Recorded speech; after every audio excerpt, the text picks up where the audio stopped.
All these glaciers with ice up there in the Chugach mountain range there. It's over 100 feet of snow a year.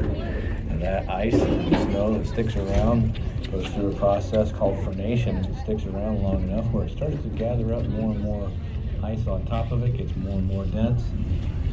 And eventually gravity starts to take hold and starts to come on down the hill. That's what the definition of a glacier is a river of ice. Scientists have figured out it takes approximately 400 years from a snowflake to land up there on the ice field until it calves off here at the end of the road, so to speak.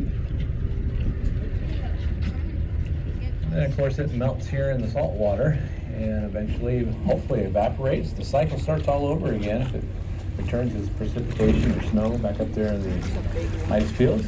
That cycle is called the hydrologic cycle.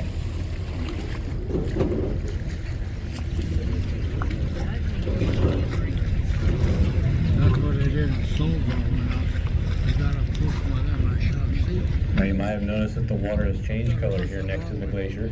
As the glacier is coming down the hill, it's creating a lot of heat and pressure. It's melting the ice from the bottom up, actually.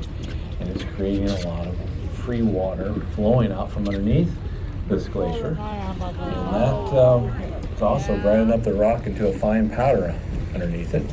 So that water free flowing out from underneath the glacier filters that out into the water column here in front of the glacier.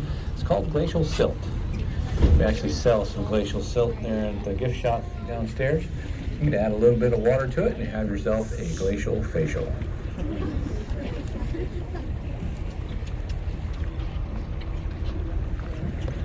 As soon as the crew gets all the ice they'll need, we'll turn around. We'll stay here for a little while, let both sides get a chance to view this glacier.